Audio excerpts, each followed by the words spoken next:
ॐ पूर्णमदः पूर्णमिदं पूर्णात् पूर्णमुदच्यते पूर्णस्य पूर्णमादाय पूर्णमेवावशिष्यते। ॐ शान्ति शान्ति शान्तिः। असतो मा सद्गमय तमसो मा ज्योतिर्गमय मृत्योर्मा मृतङ्गमय। ॐ शान्ति शान्ति शान्तिः।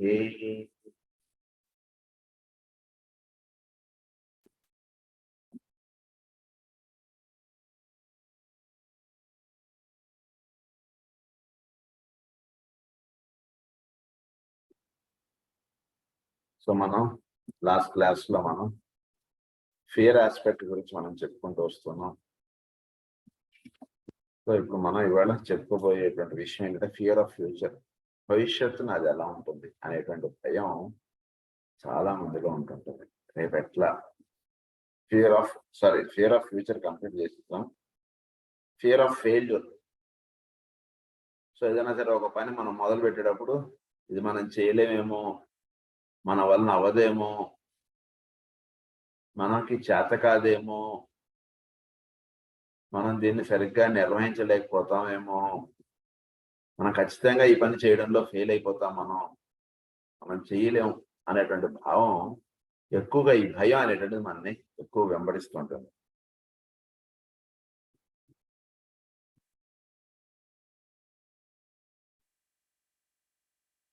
The fear that one may fail to make good, the fear that we may not gain the love and admiration of those we love.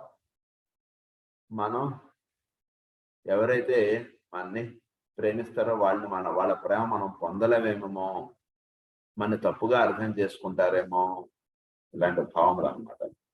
The fear that others despise us or look down upon us. మనం ఇది చేయలేకపోతే మన చుట్టూతో ఉన్న వాళ్ళందరూ మనని చాలా తక్కువగా చూస్తారు.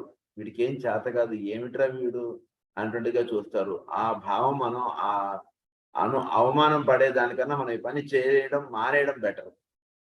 చేయడానికి వెళ్ళి చేయలేకపోయాం అని అనిపించుకోవడం కన్నా అసలు ఆ పని చేయడమే మానేస్తే బెటర్ కదా అనేటువంటి భావాలు మనలో ఎక్కువగా ఉంటుంటాయి.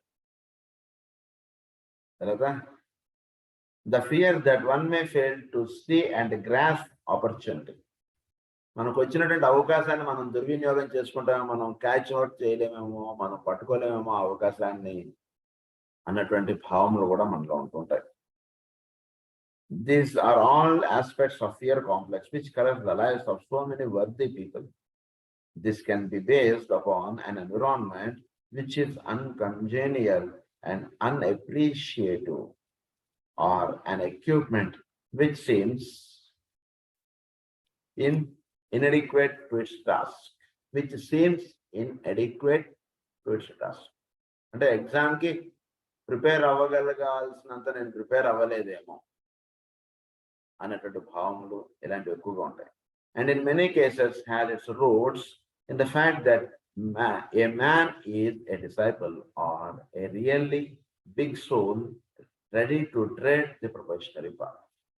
దీనివల్ల మనం తెలుసుకోవాల్సింది ఏంటంటే ప్రతి మానవుడు కూడా ఈ శిఖరం చేరడంలో ప్రతివాడు కూడా హీఈస్ ట్రావెలింగ్. ఒకడు ముందు నడవచ్చు, ఒకడు వెనక నడవచ్చు. దట్ డజంట్ మీన్ దట్ వీడికి చేత కాదు, వీడు వెళ్ళలేడని కాదు. ఈ రోజు వాడికి చేతనైందంటే రేపు వీడికి కూడా చేతనవుతుందని అర్థం. కానీ వాడికి మాత్రమే ఇది చేతనవుతుంది, వీడికి చేతనవ్వదు అన్నటువంటిది ఏది లేదండి అన్నట్టు చెప్తున్నారు. ప్రతివాడు కూడా వెళ్తున్నాడు. మా అయితే సైకిల్ తగ్గడం వాడికి ఒక రోజులోనే వచ్చింది, వీడికి 4 రోజుల్లో వస్తుంది. వీడికి రాదని కాదని అది బాగా తెలుసుకోండి. He has had a touch of soul contact. ఎవరికైతే సోల్ కాంటాక్ట్ అనేటువంటి చక్కగా వస్తుందో వాడికి ఫియర్ ఆఫ్ ఫెయిల్యూర్ అనేటువంటిది ఉండదండి అంటున్నారు. సోల్ కాంటాక్ట్ ఎస్టాబ్లిష్ అనేటువంటి వాడికి సహజంగా ధైర్యంగా ఉండదు. ఏం పేపర్ అయినా ఇవ్వనేంట్రా, మనం రాద్దాం, మనం ఎందుకు మనం భయపడాలి, మనం ఎన్నాళ్ళు చదువుకున్నది ఏంటి, ఉత్తీనే పోవాలా, ఎందుకు భయపడాలి మనం అనేటువంటిది ఒక ధైర్యం అనేటువంటిది వాడికి ఎక్కడి నుంచి వచ్చిందంటే because he has contact with the soul. Soul తోటి కాంటాక్ట్ ఎస్టాబ్లిష్ చేసుకున్నటువంటి వాడికి ధైర్యం ఉంటుంది, అది చెప్తున్నాను. He has seen the vision and the possibility. He looks at his personality and ranges it up alongside the work to be done. వీడి యొక్క capabilities లేదా వీడికి ఉన్నటువంటి టూల్స్ వీడు చూసుకున్నాడు, వెళ్ళాల్సినటువంటి గమ్యం ఏంటనేది చూసుకున్నాడు, ఏం చేయడం చేత మనం గమ్యాన్ని మనం చేరగలం అనేటువంటిది వాడికి దృష్టి ఏర్పడి, అది మనకు కావాల్సింది. అంటే సోల్ తోటి కాంటాక్ట్ ఎస్టాబ్లిష్ చేసుకోవాలి. మన యొక్క చేత అయ్యేటువంటి తత్వం మనలో ఏంటంటే, మనలో తొందరగా మర్చిపోయే గుణం ఉంది, లేదా మనలో పలానా అవుతుంది, ఓకే దాన్ని మనం ఎలా అయినా సరే క్రాస్ చేద్దాం. ఎలా క్రాస్ చేయడం అంటే దాని గురించి మనం ఎక్కువ సార్లు చదువుదాం, చదివినది రాద్దాం, ఇలా some steps we have to plan. అది చేసుకోవడం చేత మనం and the quality of the people with whom that has brought him in to contact. The result is an inferiority complex of a most powerful kind because fed by real streams of force and from above. Energy we know follows thought. ఇదంతా వీడిని ఏం చేస్తున్నాడు, ఇదంతా తెలుసుకున్నాడికి అబ్బో మనం ఈ fear of failure అనేటువంటి వాడికి బేసిక్గా ఏంటంటే ఇన్ఫీరియారిటీ కాంప్లెక్స్ అంటుంటుంది ఉంటుంది. అంటే నేను చేయలేను, మన వల్ల అవ్వదు, ఇదన్నమాట ఇన్ఫీరియారిటీ కాంప్లెక్స్. ఈ ఇన్ఫీరియారిటీ కాంప్లెక్స్ ఉండడం వల్ల ఏమవుతుందంటే ఎనర్జీ ఫాలోస్ థాట్. వీడు నిజంగా చేయగలిగేవాడు అయినా వీడు చేయలేకుండా వీడు తిరిగి వస్తాడు. వీడికి చేయగలడు వీడు, కానీ వీడి ఆలోచన ఎటువైపు వెళ్ళింది, ఈ బాల్ నన్ను అవుట్ చేసేస్తుందేమో, నన్ను అవుట్ చేసేస్తుందేమో అని ఆడుతున్నాడు అనుకోండి, వాడు అది ఖచ్చితంగా అవుట్ చేస్తుంది ఆ బాల్. వీడు ఆడగలిగేటువంటి సత్తా ఉన్నా వీడు ఆ బాల్ నన్ను కొట్టేస్తుందేమో, అమ్మో వాడు చాలా స్పీడ్గా పరిగెట్టుకుంటూ వస్తుంది, ఏదో సమ్ ఫీలింగ్, వీడు చాలా మందిని అవుట్ చేసేస్తున్నాడు చాలా స్పీడ్గా, ఏదో వీడి ఫీలింగ్ పెట్టుకుని వీడు బ్యాటింగ్కి వెళ్ళాడు అనుకోండి, వీడు ఖచ్చితంగా అవుట్ అయిపోతాడు. జాగ్రత్తగా బాల్ని చూసి నువ్వు కొట్టున్నా ఏవో కొన్ని ఇన్స్ట్రక్షన్స్ ఇస్తారు వాడు బ్యాటింగ్ వచ్చే ముందు, అవి వీడు జాగ్రత్తగా గుర్తుపెట్టుకుని వాడు ఆడటం స్టార్ట్ చేశాడు అనుకోండి, వాడు ఆడగలుగుతాడు. అది కాకుండా నన్ను అవుట్ చేసేస్తుందేమో అన్న భావం ఉంటే అవుట్. సో అంటే దీన్ని బట్టి మనం బేసిక్గా మనం ఫియర్ ఆఫ్ ఫెయిల్యూర్ మనం గుర్తుంచుకోవాల్సింది ఏంటి, ఎవరికైతే సోల్ కాంటాక్ట్ ఉంటుందో వాడికి సహజంగా ఒక ధైర్యం అనేది, ధైర్యం ఎప్పుడైతే వస్తుందో వాడి వీక్నెస్లు ఏమిటి, వాడి యొక్క పర్సనాలిటీలో వాటిని ఎలా వాడు సెట్ చేసుకోవాలనేటువంటి రహస్యాలు వాడికి తెలుస్తాయి. ఓకే నేను పలానా వాటిలో నేను వీక్గా ఉన్నాను, ఈ లెసన్స్ నేను బాగా చదువుకోవాలి అనేటువంటిది వాడికి తొలుతుంది. ఆ లెసన్స్ వాడు చక్కగా ప్రిపేర్ అవుతాడు, చక్కగా వాడు అప్పుడు ఎగ్జామ్కి వచ్చినప్పుడు వాడు చక్కగా రాయగలుగుతాడు. ఇది విషయం బాగా గుర్తుంచుకోవాలని చెప్తున్నారు. So it is a vicious circle of effort and must be offset by a complete realization of the truth contained in the words, as a man thinks, so is he. వాడి ఆలోచనలు ఎలా ఉంటాయో వాడి లైఫ్ అనేటువంటిది అలా నడుస్తుంది. అంటే ఎప్పుడు కూడా అన్నీ ఉన్నా కొందరు బాధపడుతూ ఉంటారు, ఏది నాకు ఏది రాదండి, ఏది అవ్వదండి అనేటువంటి. వాడి లైఫ్ లో అన్నీ ఉన్నా కూడా వాడికి బాధే పాపం మిగులుతుంటుంది. కొందరి దగ్గర ఏమి ఉండదు అయినా వాడు చాలా సంతోషంగా ఉంటుంది, వాడు సంతోషంగా మిగులుతుంటుంది. సో మానవుడు ఎప్పుడు కూడా వాడు చక్కటి ఆలోచనలు కలిగి ఉండి మంచి ఆలోచనలు పెట్టుకుని ఉంటుంటే వాడు లైఫ్లో చక్కగా పురోగాభివృద్ధి సాధించగలుగుతాడు అనమాట. As a man thinks so is he. As he dwells upon the nature of the omniscient soul, he becomes like that soul. His thought is focused in the soul consciousness, and he becomes that soul is manifestation through the medium of the personality. Soul in manifestation through the medium of the personality. ఇది జరగాలి. So వీడు ఎప్పుడైతే ఈ soul తోటి contact establish చేసుకుంటాడో అప్పుడు soul నుంచి వీడి పర్సనాలిటీకి చక్కగా డైరెక్షన్స్ అనేటువంటి వస్తాయో అప్పుడు వీడు చక్కగా అది వీడు దాటగలుగుతాడు అనమాట. So this is all about fear. అంటే ఫియర్ గురించి కొంచెం మనకి చక్కటి వివరణలు ఇచ్చారు. Now we're going to the second point, that is depression and its polar opposite hilarity. Depression hilarity ఈ రెండింటి విషయాల గురించి మనకి ఎక్స్ప్లెయిన్ చేస్తారు. When we touch on the subject of depression, we are dealing with something as so widespread that few escape its attacks. It is like a miasma, a fog which environments the man and makes it impossible for him to see clearly, walk surely, and cognize reality. It is part of the great astral illusion, and if this is grasped, it will become apparent why depression exists. If this is crossed, if if this is grasped, it will become apparent why depression exists. ఇది cross అవ్వందే వీడికి depression depression అంటే చాలా దిగులు విచారం బాధ ఏంటి నా జీవితం ఇలా అయిపోయింది నా జీవితంలో సూర్యోదయం లేదా నా జీవితం ఇంతేనా ఇలాంటి బాధలతో అలా చాలా మంది ఉంటారు ఎంతో మందికి ఎన్నో రకాలైనటువంటి డిప్రెషన్స్ ప్రస్తుతం ఉన్నటువంటి సమాజంలో డిప్రెషన్ అనేటువంటి దాని మీద ఎన్నో కేసెస్ ప్రతి వాడికి ఏదో ఒకటి డిప్రెషన్ చదువుకునే పిల్లవాడి దగ్గర నుంచి 10వ తరగతి చదివేటువంటి పిల్లవాడి దగ్గర నుంచి 60 ఏళ్ళు 70 ఏళ్ళ వాడి దాకా ప్రతి వాడికి కూడా చాలా మంది డిప్రెషన్ ప్రతి వాడికి వాడు డిప్రెషన్ ఇప్పుడు ఏదో 10th క్లాస్ నాకు సరిగ్గా మార్కులు రాలేదంటే ఇంట్లో ఫాదర్ తిడతారనో లేదా నేను చాలా చేతగాని వాడినో అలా డిప్రెషన్లోకి వెళ్ళిపోతారు వాడు చదువు నుంచి అలా దూరం అయిపోతుంటారు వాళ్ళ పిల్లలు వాడికి సరైనటువంటి ర్యాంక్ రాలేదని వాడిని తక్కువగా చూస్తారని వాడు అలా డిప్రెషన్లోకి వెళ్ళిపోతుంటారు పిల్లలు పాపం ఉద్యోగంలో సరైనటువంటి ఉద్యోగం రాలేదని ఉద్యోగంలో నన్ను చిన్న చూస్తున్నారని లేదా నాకేది చేతనవ్వట్లేదని అలా డిప్రెషన్స్ లో గడిపోతారు లేడీస్ డిప్రెషన్స్ లో గడిపోతుంటారు సో డిప్రెషన్ అనేటువంటిది చాలా మందిలో అలా ప్రవహిస్తుంది దీని నుంచి చాలా తక్కువ మంది మాత్రం ఈ డిప్రెషన్ లేకుండా ఉంటారు అంటున్నారు అంటే ఆల్మోస్ట్ ప్రతి వాడికి కూడా ఏదో ఒక డిప్రెషన్ ఉంటుంది వారి మైండ్ లో ఆ విషయం మనకి ఇప్పుడు ఎక్స్ప్లెయిన్ చేస్తారు ఇప్పుడు so will become apparent why depression is ఇది క్రాస్ అవ్వందే ఇది క్రాస్ అయినటువంటి అసలు డిప్రెషన్ ఎందుకండి అంటది ఈ స్థితి వీడికి భావములు ఇవన్నీ వీడు క్రాస్ అయింది అనుకో వాడు ఏమంటే అసలు డిప్రెషన్ దేనికి సార్ అంటాడు ఇది క్రాస్ అవ్వకుండా ఉన్నంత వరకు మాత్రం వీడిలో ఏదో ఒక డిప్రెషన్ అలా ఉంటుంటుంది నేను చేయలేకపోతున్నాను నా వల్ల నేను అవ్వట్లేదనో ఇలా తెలియనటువంటి ఒక ఇది వీడిలో రన్ అవుతుంటుంది But the cause of it is either astral or physical and incident to a world situation or a personal situation. ఇది ఏదైనా ఉండొచ్చు ఆస్ట్రల్ ప్లేన్ లో డిస్టర్బెన్సెస్ ఉన్నా వీడికి తేడాలు వస్తాయి ఫిజికల్ ప్లేన్ లో ఉదాహరణకి వాడికి చేయి పాపం కొంచెం వంకరగా ఉందనుకోండి దట్ కాసెస్ ద డిప్రెషన్ పాపం చేయి వంకరగా ఉంటే తప్పేమిటి నన్ను చిన్న చూపు చూస్తాను అది పాపం అలా వాడికి ఒక డిప్రెషన్ ఉంటుంది అనుకోరు పాపం హ్యాండిక్యాప్డ్ వాడికి ఇలా ఫిజికల్ ప్రాబ్లమ్ తోటైనా ఉండొచ్చు and incident to A world situation or A personal situation ఒక వరల్డ్ సిచ్యువేషన్ దానికి లోన్ అయినప్పుడు లేదా వీడి లైఫ్ లో కొన్ని సిచ్యువేషన్స్ వీడిని డిప్రెషన్స్ లోకి తీసుకెళ్ళిపోవచ్చు ఏవైనా జరగచ్చు you might therefore study depression in individuals and look at its causes. It is caused by first one కొన్ని కాసెస్ చెప్తున్నారు మనకు డిప్రెషన్ ఎందువల్ల వస్తుంది అంటే ఒకటి number 1 is the world glamour ఈ గ్లామర్ అనేటువంటిది చాలా ఇది క్రియేట్ చేస్తుంది this strips and isolated unit otherwise free from individual conditions producing depression into the depths of a world reaction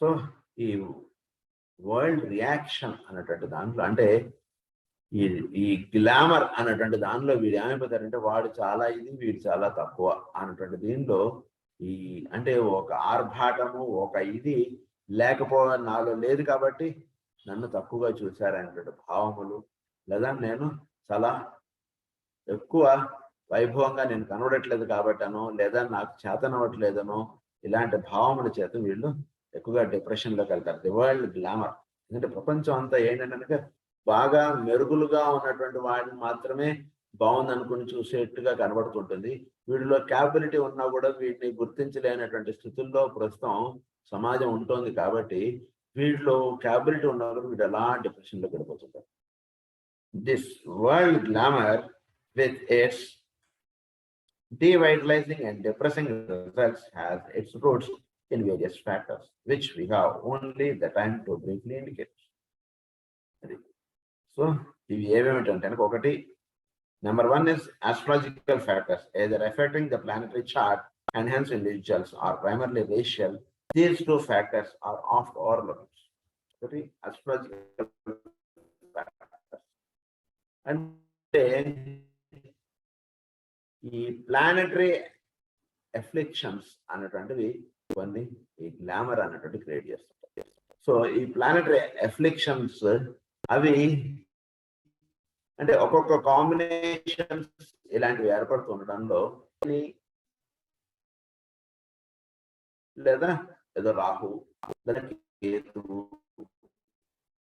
వీడు ఎఫ్లిక్షన్స్ ఉన్నప్పుడు వీడు ఒక రకమైనటువంటి డిప్రెషన్స్ లోకి వెళ్తాడు. తర్వాత ఇది ఒక్కొక్కసారి ఒక్కొక్క రేస్ మీద ఒక్కొక్క రకమైనటువంటి భావములు అనేటువంటి క్రియేట్ చేస్తుంది కొందరిలో. సో ఒక రేస్ ఫిఫ్త్ రూట్ రేస్ వాళ్ళందరూ కూడా కొన్ని రకాలైనటువంటి భావముల్లో ఉండిపోతుంటారు. ఫోర్త్ రూట్ రేస్ వాడి యొక్క భావములు వేరు, సెకండ్ రూట్ రేస్ వాడి భావములు వేరు. సో ఈ గ్లామర్ అనేటువంటిది వీళ్ళలో ఒక్కొక్కళ్ళలో ఒక్కొక్క రకమైనటువంటి స్థితి కలిగిస్తుంది. అది first pulse. Number second is the path of the sun in its heaven, in the heavens. సూర్యుడి యొక్క గమనం కూడా ఇది తేడా ఉంటుంది. అంటే దక్షిణాయనంగా ఉందనుకోండి సూర్యుడు, అంటే ప్రస్తుతం నడుస్తున్నటువంటి కాలం. ఈ టైంలో ఎక్కువగా ఏంటంటే ఈ గ్లామర్ అనేటువంటిది ఎక్కువగా ఉంటుంది. అంటే జీవుల్లో ఎక్కువగా భౌతికమైనటువంటి తత్వము, భౌతికమైనటువంటి చూడటం, భౌతికమైనటువంటి విషయములు, వీటి అని ఎక్కువ ఇష్టము, ఇవన్నీ ఎక్కువగా ఉంటుంది. కానీ క్వాలిటీకి ఎక్కువగా ఇంపార్టెన్స్ కాదు, క్వాంటిటీకి ఈ అందము వీటిల్లో ఎక్కువగా, అంటే లేని విషయాన్ని చూపించుకోవడంలో ఎక్కువగా పడుతుంటారు ఇక్కడ జనాలు. అలాంటివి ఎక్కువగా ఈ సన్ యొక్క మూమెంట్ ఏంటంటే దక్షిణాయనంలో ఇవి ఎక్కువగా మనం యూజ్ చేస్తుంటాయి జీవుల్ని. అదొకటి. తర్వాత the dark half of the moon, అంటే అమావాస్య రోజులు, అమావాస్యకి దగ్గరగా ఉన్నటువంటి రోజులు, అమావాస్య ఈ రోజులు కూడా కొంత యూజ్ చేస్తుంటాయి అన్నమాట. సో ఇవన్నీ కూడా మానవుడిని ఈ పీరియడ్ లో ఎక్కువగా వీడు హయ్యర్ వాటితో లింక్ అప్ అవ్వలేనటువంటి స్థితిలో వీడిని ఉంచుతుంటాయి. సో దానివల్ల వీడు ఏమైపోతుంటాడంటే, అంటే ఈ అమావాస్యకి దగ్గరగా ఉండేటువంటి రోజుల్లో వీడి యొక్క మనస్సు చక్కగా విచ్చుకొని పనిచేయలేనటువంటి స్థితుల్లోకి పెడుతుంటాడు. సో అందు గురించి మనకి ఈ మూన్ యొక్క మూమెంట్స్ కి మైండ్ కి there is link up. So for every 7 days the direction of the moon changes. Total 28 days లో అదొక సర్కిల్ వస్తుంది మూన్. ఈ 28 days ని మనం 4 parts గా మనం చూస్తాం మనం యాక్చువల్ గా. అంటే 7 days moving towards new moon, అంటే అమావాస్యకి, మళ్ళీ అమావాస్య నుంచి 7 days. సో ఈ రోజుల్లో వీళ్ళు ఎక్కువగా డిప్రెషన్ లో పెడుతుంటారు. మళ్ళా సప్తమి నుంచి మళ్ళా పూర్ణిమ నుంచి మళ్ళా సప్తమి, వీటిల్లో కొంచెం బెటర్ గా ఉంటుంటాడు. అంటే పూర్ణిమ వస్తుంటే వీడి యొక్క మనోభావంలో తేడా వస్తుంది. అంటే పోలార్ ఆపోజిట్స్ అన్నటువంటి విషయం మనం చెప్పినప్పుడు, మళ్ళా పూర్ణిమ అమావాస్యలకి, అమావాస్యకేమో పూర్తిగా దిగులు విచారంగా ఉంటాడు, పూర్ణిమకేమో మళ్ళా హై లెవెల్ గా హిలారిటీగా ఉంటాడు. ఇలాంటి చేంజెస్ అన్నటువంటి మైండ్ కి సహజంగా ఏర్పడేటువంటి విషయాలు ఇవన్నీ కూడా. అంటే సృష్టిలో ఉన్నటువంటి దానికి ఇది జరుగుతూ ఉండేటువంటి. సో మూన్ యొక్క మూమెంట్స్ చేత కూడా మానవుల యొక్క మనస్సు యొక్క భావముల్లో తేడాలు సహజంగా వస్తూ ఉంటాయి అని చెప్పి విషయం మనకు చెప్తున్నారు. Number 4 is psychological factors and mass inhibition due undoubtedly to force external to the planet and to plants obscure in their intent to ordinary humanity. These forces playing upon the human race affect the most sensitive. They in their turn affect their environment, and gradually a momentum is established which sweeps through a race or a nation through a period of or a cycle of years and produce conditions of profound depression and of mutual distrust. కొన్ని psychological factors అంటాడు.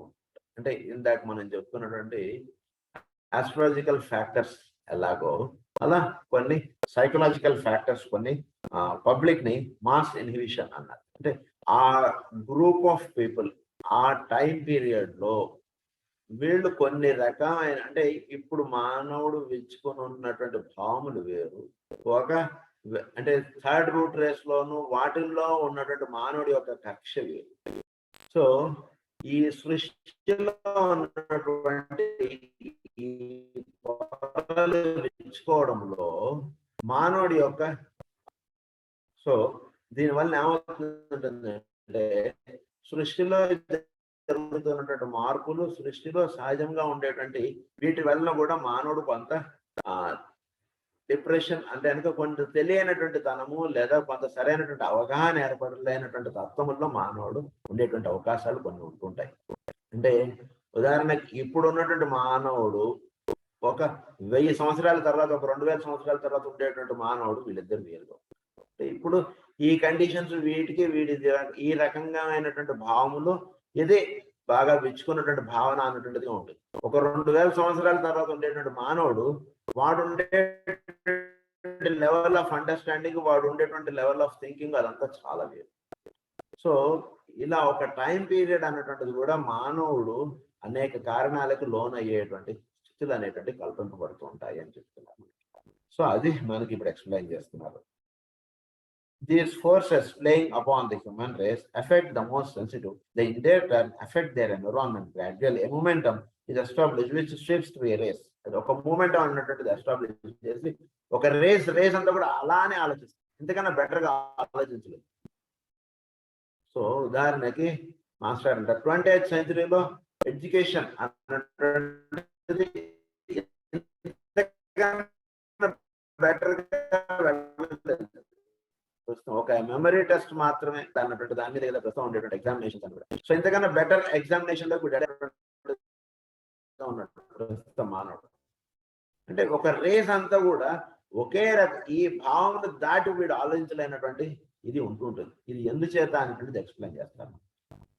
ఏ race or nation through a period or a cycle of years. ఒక ఉదాహరణ, ఒక్కొక్క country ఒక రకంగానే ఆలోచిస్తుంది. వీడికి ఇంతకన్నా బెటర్గా ఆలోచించగలిగేటువంటిది, ఇంతకన్నా హాయిగా ఉండగలిగేటువంటి విషయం వీడి కంట్రీ లో ఉన్నటువంటి వాడు ఆలోచించలేడు. Or a cycle of years and produce conditions of profound depression and of mutual distress. It causes a sad self-absorption, and this will turn a panic or a wave of unrest.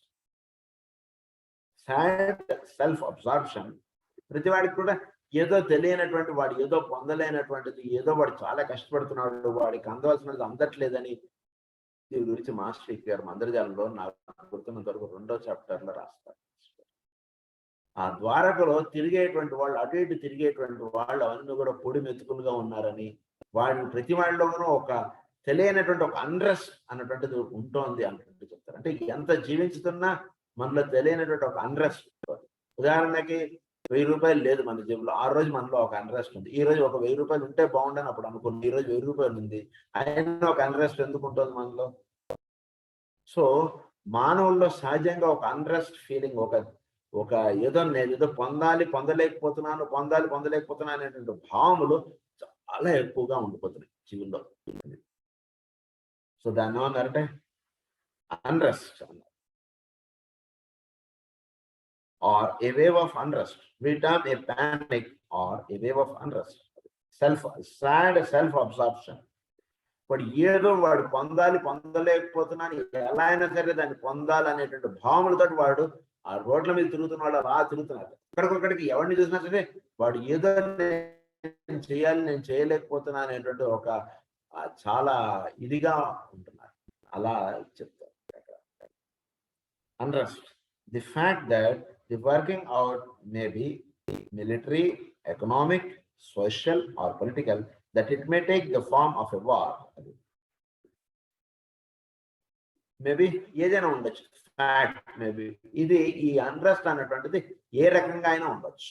ఒక political unrest ఉండొచ్చు, లేదా ఒక social unrest అన్నది దాన్ని, లేదా ఒక economic unrest. అది 1,00,000 రూపాయలు ఇంతకుముందు మన యొక్క ఇది బ్యాలెన్స్ ఇలా ఉండేది, ఇప్పుడు అంతగానే వచ్చింది, కానీ ఒక అన్రెస్ట్ ఫీల్డ్ లో ఎకనామిక్ అన్రెస్ట్ అన్నది దాన్ని. ఎంత సంపాదిస్తున్నా ఏదో ఒక అన్రెస్ట్ ఫీల్డ్ లో ఉంటుంది, తెలియకుండా వాటిలో రన్ అవుతుంటాయి. అది ఎకనామిక్ అన్రెస్ట్. వేరే వాడిని చూస్తే వాడు మనకన్నా ఎక్కువ సంపాదించంటే వాడికి ఒక అన్రెస్ట్ అంటే రన్ అవుతుంది. Of a religious inquisition, of financial stringency or international distress is incidental. ఇది ఒక అన్రెస్ట్ ఉంటుందండి. రిలీజియస్ ఇంక్విజిషన్ అంటే వాడు మనకన్నా ఎక్కువ బాగా చేసేస్తున్నాడు, మనం ఏదో తక్కువగా చేసేస్తున్నాం, లేదా మనం వాడికన్నా ఎక్కువగా ఉన్నాం, వాడు తక్కువగా ఉన్నాడు. ఇలా ఒక అన్రెస్ట్ అనేటువంటిది రన్ అవుతుంది. Religious inquisition.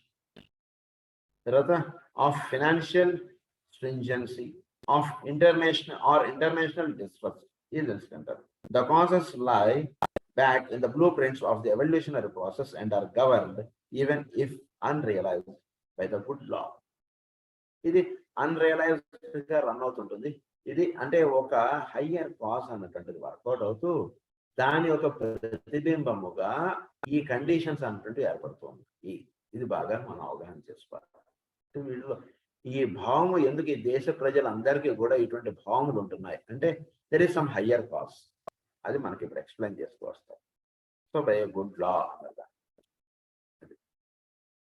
సో ఈ రకంగా ఒక అన్రెస్ట్ ఫీలింగ్ అనేటువంటిది జీవులో రన్ అవుతుంది. This all causes for depression. That is one. Number second lesson is అది number second point is first is world glamour అని చెప్పారు మనకి డిప్రెషన్ గురించి. Second is astral polarisation. Just as long as man identifies himself with his emotional body, just as long as he interprets life in terms of his moods and feelings, అంటే అంతకాలం అయితే వీడు నేను అనగా యాస్ట్రల్ ఫీలింగ్స్, నేననగా నేనేదో చాలా బాగా సంబంధించినటువంటి కనెక్టివిటీస్. సో నేను చాలా ధనవంతుడిని, నేను చాలా బాధతో ఉన్నటువంటి వాడిని, ఇలాంటివన్నీ కూడా యాస్ట్రల్ ఇదన్నమాట. So in terms of his moods and feelings, just as long as he reacts to desire, just so long will be have his moments of despair. వీడు డిజైర్ తోటి వీటితోటి ఈ రకంగా వీడు ఐడెంటిఫై అవుతున్నప్పుడు వీళ్ళు ఒక డిస్పైర్ అన్నట్టు ఒక నిరాశ అన్నట్టుగా ఐడెంటిఫై అవుతుంటాడు. Of darkness, of doubt, of dire distress, ఒక నిరాశ, నిస్పృహ, ఇలా వీడు తెలియబడుతుంటాడు అనమాట. నా జీవితం అంతా కూడా అంధకారం అండ్ ఆఫ్ డిప్రెషన్. ఈ రకంగా they are due to delusion to the glamour of the astral plane. ఇదంతా కూడా వీడు ఊహ తప్పితే అక్కడ నిజానికి ఏం లేదండి. అది ఎందుకంటే కనుక వీడు దాని నుంచి ఎప్పుడు వీడు బయటపడగలుగుతాడు. వీడికన్నా ఎక్కువ బాధ దిగులుతో ఉన్నటువంటి వాడిని వీడు చూసినప్పుడు వీడు అవును నా బాధ అంత ఎక్కువది కాదు, వాడిని చూస్తే వీడికి ఇంకా ఎక్కువ తెలిసిపోతుంది.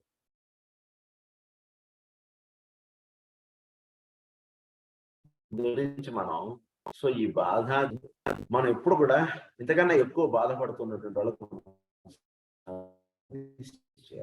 దానివల్ల ఏమవుతుందంటే వాడి కష్టాలు మనం వింటూ ఉన్నప్పుడు వాడు చూడరా ఇంత చిన్నప్పుడే ఇన్ని కష్టాలు, వాడికి మనం ఉంటాం, మనం ఇంత హాయిగా ఉన్నాం, మనం ఏదో చాలా బాధ మనం అనుకుంటున్నాం, చచ్చా మనది అసలు పెద్ద ప్రాబ్లమే కాదని వీడికి అనిపించేస్తుంది.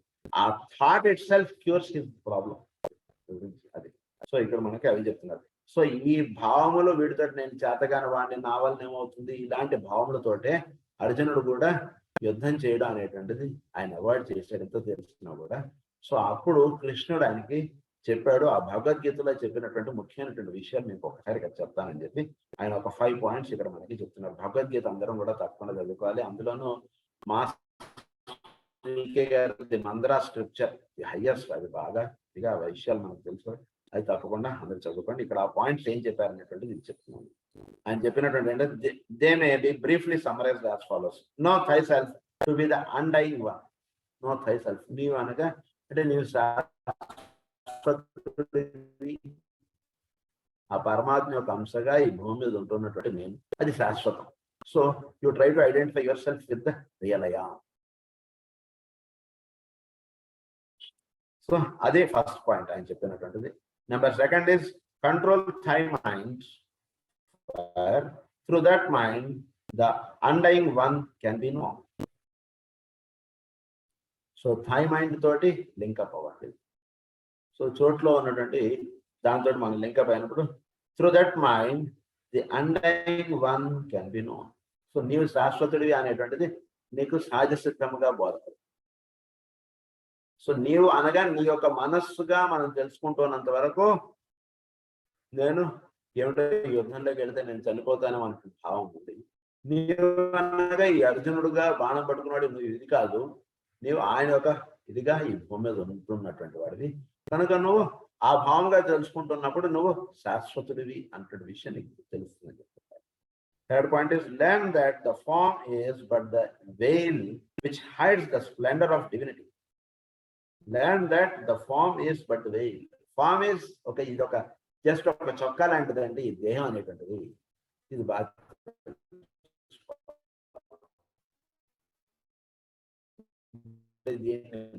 బాగా ధ్యానం చేయాలి. నేను చెప్పుకున్నట్టుగా లైఫ్ లోకి రావడం వెళ్ళడం అనేటువంటిది ఒక హయ్యర్ ఇనిషియేషన్ అంటే మనకి సార్. సో ఒక పరమ గురువు వీళ్ళు ఏం చేస్తారంటే మనకి ఈ దేహంలోకి రావడం, ఈ దేహాన్ని కాసేపు అక్కడ పడుకోబెట్టి మనం పనులు చక్కబెట్టుకుని మళ్ళీ ఈ దేహంలోకి రావడం అనేటువంటి విషయాలు అనేటువంటి టీచింగ్స్ మనకి. సో దీనివల్ల మనం ఏం జరుగుతుందంటే నేననగా ఈ దేహమే అన్నటువంటి భావంలోంచి మనం చక్కగా దాన్ని పక్క పెట్టేస్తాం. ఈ షర్ట్ నేనని మనం అనుకోం కదా. 4 రోజులకి ఈ షర్ట్ పట్టేసి కొత్త షర్ట్ వేసుకుంటున్నాం కదా. అది ఎట్లాగో ఈ దేహం అనేటువంటి దాని మీద మనకి ఏర్పడేటువంటి భావములు ఇవన్నీ కూడా అలా తగ్గిపోతాయి. దీని ద్వారా ఏది నిర్వహించుకుంటున్నా ఈ దేహం ఎప్పుడైతే దీని టైం అయిపోయిందో ఇది పడిపోతుంది. మళ్ళీ కొత్త దేహం తీసుకున్నాం, కొత్త చొక్క వేసుకున్నట్టుగా. పాత చొక్క మనం తీసేసి కొత్త చొక్క వేసుకోవడంలో ఎంత సంతోషంగా మనం ఉంటామో, అలా ఈ దేహం పక్క పెట్టేసి కొత్త దేహం తీసుకోవడంలో అంతే విధానం ఉంది అన్నటువంటి విషయం మనకు తెలిసినప్పుడు ఈ దేహం గురించి ప్రత్యేకమైనటువంటి భ్రాంతి, దేహం నేననగా ఈ దేహము అన్నటువంటి భావములు ఇవన్నీ కూడా మనం పటాపంచలేకపోతాయి. అయిపోయినప్పుడు వీడు జీవించేటువంటి జీవితం, వీడికి ఉండేటువంటి దృక్పథం, వీడి యొక్క విధానము ఇవన్నీ కూడా చాలా హయ్యర్ గా ఉంటాయి.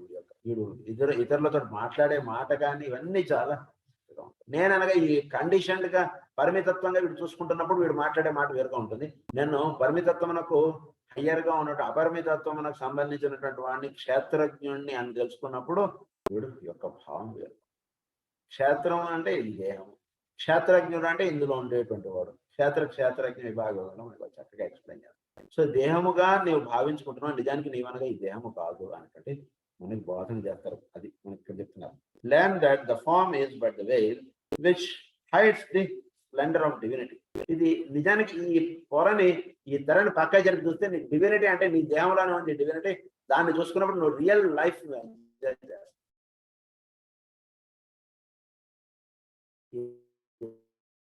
పరమంలో ఉంటున్నప్పుడు మనం లైఫ్ తెలుసుకున్నప్పుడు వాడి లైఫ్ చాలా అది తెలుసుకున్నటువంటి వాళ్ళే మహానుభావులు. అంతకుమించి ఇంకేం లేదు. ఈ పొర వీటిలో ఎప్పుడైతే తొలగిపోయిందో, అది ఎప్పుడైతే వీడి దర్శనం అయిందో, సర్వధర్మాన్ పరిత్యజ్య మామేకం అయిపోతుంది. Realize that the one life pervades all forms so that there is no death, no distress, no separation. Fourth point ఏమని చెప్తున్నారంటే realise that one life pervades all forms. ఇది చోట్లో లైఫ్ అనేటువంటిది ఉంటుంది, అది దేవుడు తీసుకుంటుంది, వెళ్ళిపోతుంది. అంతే తప్పితే ఆ లైఫ్ ఆస్పెక్ట్ అనేటువంటిది శాశ్వతంగా ఉంది. దానికి ఈ చొక్కాలు పొద్దున చొక్కా మధ్యాహ్నం చొక్కా వేసుకుంటున్నట్టుగా ఈ దేహములు అనేటువంటి వస్తున్నాయి, పడిపోతున్నాయి. అంత మించి ఇంకేం లేదు. అందుగురించి నేననేటువంటి శాశ్వతము, ఆ నేనే నీవు అని తెలుసుకున్నప్పుడు నిజానికి చావు అనేటువంటిది ఏమీ లేదురా నాయన అని చెప్పి మనకి భగవద్గీత బోధిస్తుంది. No death, no distress, no separation. Separation ఏం లేదు. నీవు నేను సపరేట్ అవ్వడం అనేటువంటిది నీవు భావం లేదు. అంత ఐసు గడ్డలు ఉన్నాయి సముద్రంలో, 3-4 అది ఐసు గడ్డలు అయ్యాయి, మళ్ళీ టెంపరేచర్ పెట్టేటప్పుడు ఐసు గడ్డలు అందులో కరిగిపోతున్నాయి. అదంతా ఈ దేహంలో ఉన్నటువంటి వాడు. ఈ విషయం కూడా అంతే. ఫిఫ్త్ పాయింట్ ఏంటంటే detach thyself therefore from the form sides and come to me. Detach thyself therefore from the form sides. So అందు గురించి ఈ ఫారెన్ ఆస్పెక్ట్ గా చూడటం మానేసి కమ్ టు మీ అంటే నేననగా దానిలో ఈ శాశ్వతంగా ఉన్నటువంటి సర్వజీవుల్లో ఉన్నటువంటి తత్వం. సో దాని అని ఉండడం అన్నటువంటిది అభ్యాసం చేసుకో. దాని అని ఉంటుండే దానిలోకి వచ్చేసాయి, ఆ వెలుగులోకి వచ్చేసాయి, నువ్వు చాలు అంతే. జస్ట్ అందులోకి వచ్చేసాయి, గర్భాలయంలోకి వచ్చేసాయి చాలు, అంతే అని చెప్తున్నాడు. Come to me. So, dwelling in the place where light and life are found. అక్కడికి వచ్చేటికి నీకు లైట్ అండ్ లైఫ్, దాన్నే ప్రకృతి పురుషులు, ఆ రెండు కలిసిపోయినటువంటి తత్వం. లైట్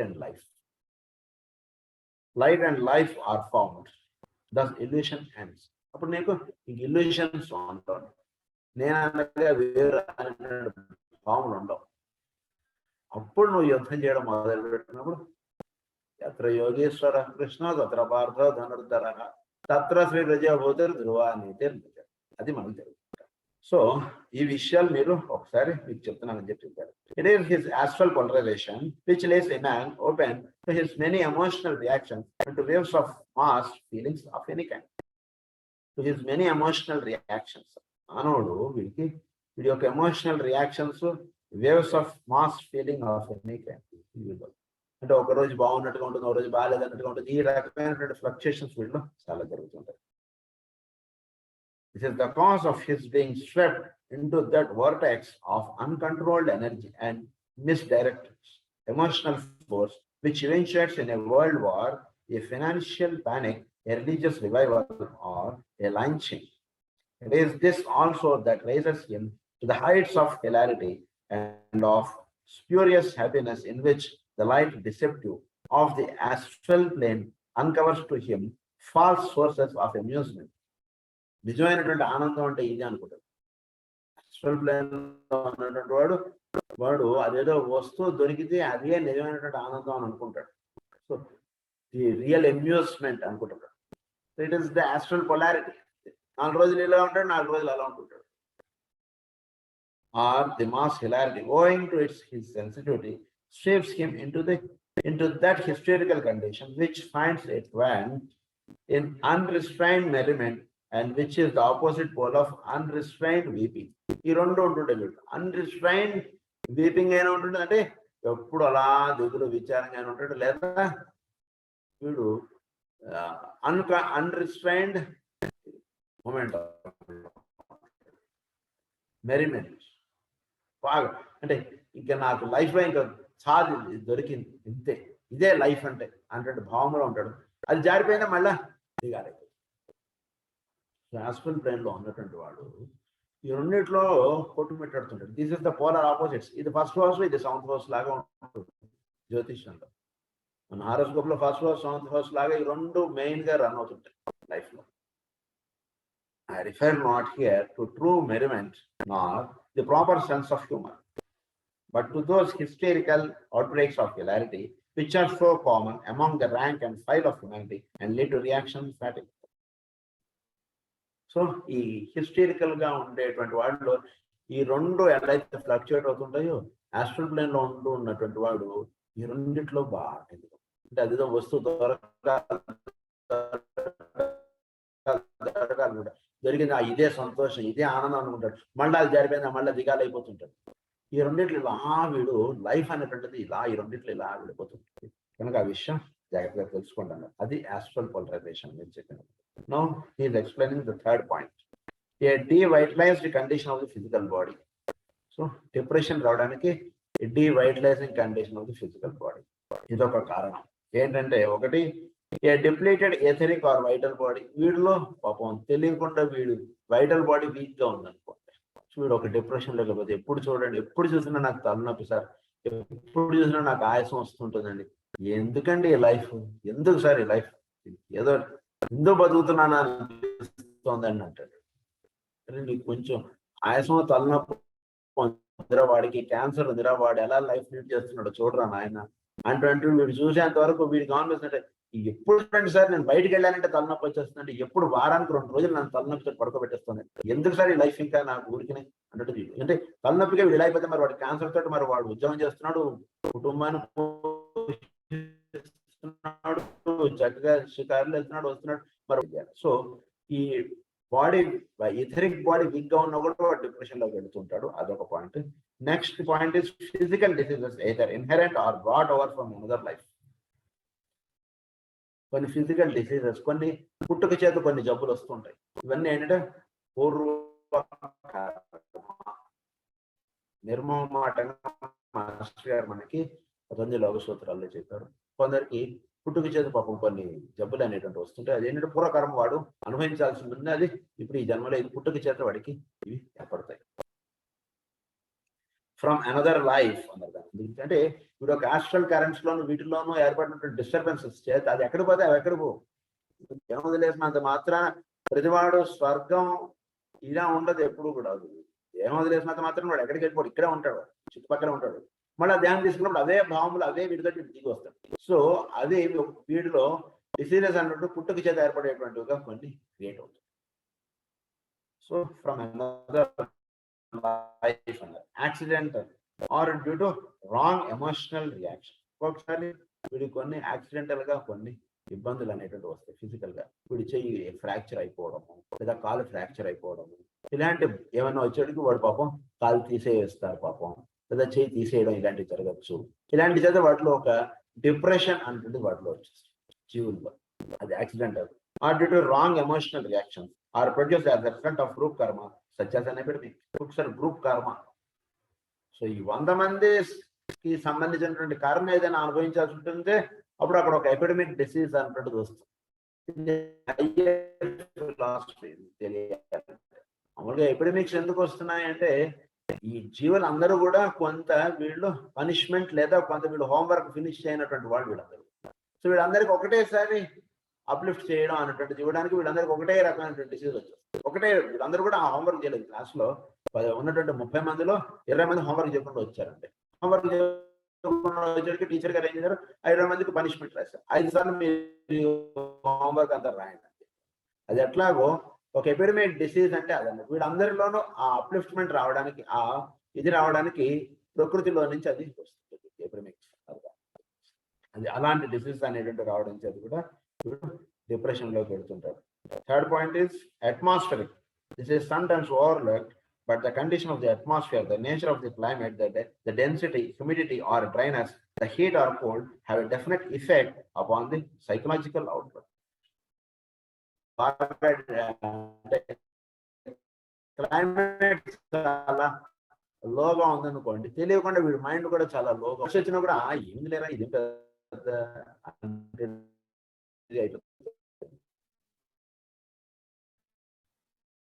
అంటే క్లైమేటిక్ కండిషన్స్ కూడా వీడి యొక్క అంటే బాగా ముసురుగా మంచు ఏదో వర్షం వచ్చే ముందు కోల్డ్ డ్యామ్ క్లైమేట్ అంటారు.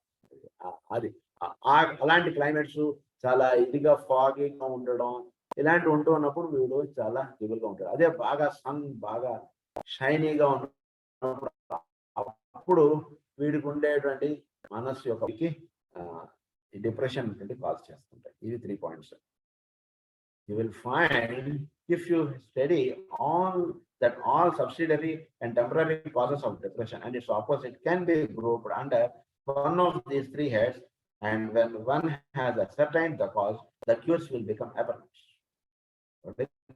ఎప్పుడైతే నువ్వు ఈ కాజెస్ అంటే చక్కగా తెలుసుకుంటాం, వాటి నుంచి క్యూర్స్ లోకి వెళ్ళడం అనేటువంటిది అప్పుడు మన కాజ్ ఎక్కడ మనకు డిప్రెషన్ అనేటువంటిది వస్తుంది, దాన్ని ఎలా మీట్ అవుట్ అవ్వాలి అనే విషయం నుంచి I have told somewhat at length the 2 first manifestations of astral forces: fear of death, of the future, of suffering, of failure, and the many lesser fears to which humanity is subject, and depression, because these 2 fears constitute for man the dweller on the threshold in this age and cycle. Both of them indicate sentient actions to psychological factors and cannot be dealt with by the use of another factor such as courage. ధైర్యంగా ఉంటానంటే అలా వచ్చేది కాదండి ఇది అని చెప్పి ఎప్పుడు అలా భయపడుతూ ఉంటాయంటే ధైర్యంగా ఉంటా తెలీదా ధైర్యంగా ఉండాలని. భయపడుతూ ఉన్నటువంటి వాళ్ళని చూసి పాపం కొందరు ఇలా అంటారు. దాన్ని అలా అనడం చేతి వాడు ఇంకా పాపం దిగులు విచారంలోకి వెళ్ళిపోతారు. అలా కాదు మనకి చెప్పాల్సింది.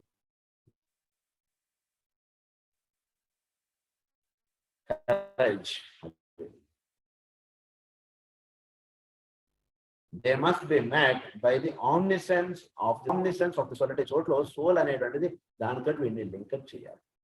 అప్పుడు దాని నుంచి పర్సనాలిటీలోకి లింకప్ ఏర్పడి అప్పుడు వీడుకున్నటువంటి భావం నుంచి చక్కగా వస్తాయి. అంటే ఇప్పుడు పర్సనాలిటీ లెవెల్లో ఉంటున్నంతసేపు నాకేం చేత కాదు, నా జీవితం ఇంతే, నేను ఇంతే ఇలా ఉంటున్నాడు.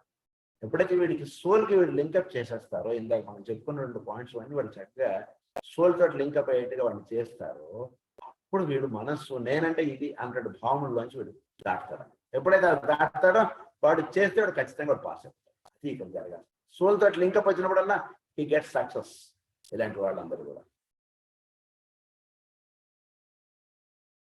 soul working through the mind, not by the omnipotence. In this is to be found an occult hint. I shall not deal with the other factors listed, such as desire for happiness, satisfaction of the animal appetites. ఇవన్నీ ఈ విషయాలు ఇప్పుడు నేను చెప్పట్లేదు అంటున్నారా. Desires for satisfaction, for liberation, for these do not constitute for the majority such a problem as the first 2. One could write at length on the manifestation and the cause of all these, but when fear and depression are overcome, the race will enter into its heritage of happiness, of true satisfaction and liberation. ఎప్పుడైతే ఈ రెండింటి నుంచి వీడు దాటారో, భయము ఈ depression, ఈ రెండిట్లో ఎప్పుడైతే వీడు దాటుతాడో అప్పుడు వీడికి ఒక సంతోషము ఆనందం అనేటువంటిది వీడికి లైఫ్ లో వీడు ఎంజాయ్ చేస్తాడు. Let us deal with the basic evils first. Once they have been dominated, all that remains is right orientation and polarization of the soul. Basic evils గా ఏముంటాయి మనకి? We will next consider the overcoming of wrong vibration in the astral body and the use of astral energy in the right direction. Wrong, మనకి astral ఎనర్జీని disturb చేస్తున్నది ఏమిటి? So astral దీన్ని astral బాడీని మనం ఎలా ట్యూనప్ చేసుకుంటే మనం అప్లిఫ్ట్ అవుతాం అనేటువంటి పాయింట్స్ ఇప్పుడు మనకి explain. We have been dealing at length with the subject of the astral or sentient body and have considered the various wrong ways in which it makes its presence felt. Humanity vibrates primarily in one or other of these keys, and the sentient body of the average human being is scarcely ever free from some mood, some fear, some excitement. This was provided a condition whereby the solar plexus center is abnormally developed in the bulk of humanity. The sacral center and the solar plexus govern the life. చాలా మందిలోనూ ఈ solar plexus sacral centre. So ఈ స్వాధిష్టానం మణిపూరకం అనేటువంటిది ఎక్కువగా వీడిని ఇది చేస్తుంటుంది. వీటిలో నుంచి ఎప్పుడైతే వీడు హయ్యర్ సెంటర్స్ లోకి వెళతాడో జీవులు, అప్పుడు వీడికి ఏర్పడేటువంటి విషయాలు ఏంటి, వీడు డిప్రెషన్ పడిపోవడం, వీడు దిగాలు పడిపోవడం అనేటువంటిది. ఎందుకంటే ఎన్నో బాధలు పడుతూ ఉన్నటువంటి మనకన్నా ఎంతో మంది ఉన్నారు భూమి మీద. వాళ్ళ బాధలు చూస్తే అసలు మన బాధ అసలు ఏమీ కాదు అనేటువంటిది వీడికి తెలుస్తుంది. అందు గురించి ఈ అప్లిఫ్ట్మెంట్ కి వీడికి సహాయపడేటువంటిది ఏంటంటే సర్వీస్. అది మాత్రం తప్పకుండా మనం చేసుకుంటూ ఉండాలి ఎప్పుడు కూడా. అది సో దీని గురించి ఒక పాయింట్ ఉంది, ఇది కవర్ చేసుకుంటే next lesson is the right use of energy. అప్పుడు మనం యాస్ట్రల్ ఎనర్జీని ఎలా మనం వినియోగించుకుంటూ మనం వెళ్ళాలనేటువంటి విషయాలు మనకి నెక్స్ట్ లెసన్ లో మనకి చెప్తారు. చదువుకున్నాం. స్వస్తి ప్రజాభ్యః పరిపాలయంతాం న్యాయేన మార్గేణ మహీం మహీషాః గో బ్రాహ్మణేభ్యః శుభమస్తు నిత్యం. లోకాః సమస్తాః సుఖినో భవంతు. లోకాః సమస్తాః సుఖినో భవంతు. లోకాః సమస్తాః సుఖినో భవంతు. ఓం శాంతి శాంతి.